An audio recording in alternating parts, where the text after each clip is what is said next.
ஓம் பிரபன்னபாரிஜாதாய தோத்ரவேத்ரைகபாணயே ஞானமுத்ராய கிருஷ்ணாய கீதாமிருததுஹே நமः. வியாமிஸ்ரேணேவ வாக்யேன புத்திம் மோஹயசீவ மே ததேகம் வத நிஷ்சித்ய ஏன ஸ்ரேயோஹமாப்னுயாம்.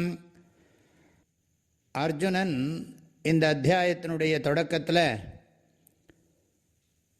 தன்னோட சந்தேகத்தை ஸ்லோக ரூபமாக வெளிப்படுத்தியிருக்கான். அதனுடைய தொடர்ச்சி தான் இது. முதல்ல ஸ்லோகத்தில் என்ன பார்த்தோம்? கர்மத்தை காட்டிலும் ஞானம் விசேஷமானதுங்கிறது உன்னுடைய அபிப்பிராயமாக இருந்தால் என்னையே இந்த கோரமான கர்மத்தில் ஈடுபடுத்துகிற அப்படின்னு கேட்டான் பகவான்கிட்ட. அதை தொடர்ந்து இந்த அடுத்த ஸ்லோகத்தில் இந்த விஷயத்தை சொல்கிறான் அர்ஜுனன். வியாமிஸ்ரேண வாக்கியேன மே புத்திம் மோகயசி இவ. வியாமிஸ்ரேண வாக்கியேனன்னா முன்னுக்கு பின் முரணாக இருக்கிற மாதிரி இருக்குது. மாதிரிங்கிறத மறக்கப்படாது.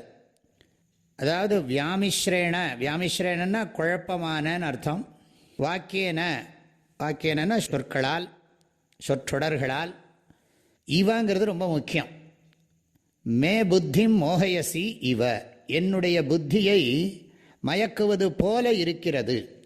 பகவானை பார்த்து நீ என்ன குழப்புறேன்னு சொல்லலை, என் புத்தி குழம்புவது போல இருக்கிறது.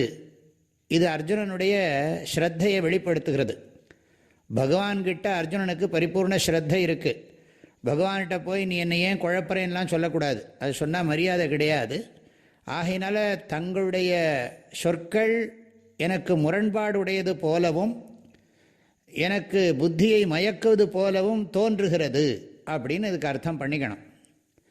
அடுத்த வரியில் சொல்கிறான் அர்ஜுனன், யச்ரேயஸ்யான் நிஷ்சிதம் ப்ரூஹி ததேகம் வத நிஷ்சித்ய ஏன ஸ்ரேயோகம் ஆப்னுயாம். ஏன அகம் ஸ்ரேயா ஆப்னுயாம். எதனால் நான் ஸ்ரேயஸை அடைவேனோ, அதாவது இந்த சோக நிவர்த்தியை பரிபூர்ணமாக நான் அடைவேனோ, சோகமோக நிவர்த்தி. பகவத்கீதா சாஸ்திரத்தினுடைய சாரமே சோகமோக நிவர்த்திக்கான ஞானந்தான்.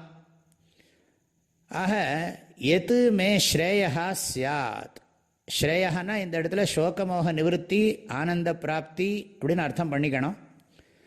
எது எனக்கு ஸ்ரேயஸை கொடுக்குமோ தத்து ஏகம் நிஷ்சித்ய வத. அதில் ஏதோ ஒன்றை சொல்லு. கர்மத்தையும் ஞானத்தையும் சேர்த்து பண்ண முடியாதுங்கிறது அர்ஜுனனுக்கு நன்றாக தெரிஞ்சிருக்கு. அந்த காலத்தில் ரெண்டுக்கும் தனித்தனியாக இருந்திருக்கு. அதாவது ஞானம் அடையணும்னா துறவு வாழ்க்கையை மேற்கொள்ளணும், கர்மம் பண்ணணும்னா இல்லறத்தில் இருந்து கர்மம் பண்ணணும். ரெண்டையும் ஒரே நேரத்தில் பண்ண முடியாதுங்கிற ஒரு ஞானம் அர்ஜுனனுக்கு இருக்குது. அதனால தான் அர்ஜுனன் சொல்கிறான், ரெண்டையும் எப்படி இது பண்ண முடியும் அப்படிங்கிற அபிப்பிராயத்தில் சொல்கிறான்.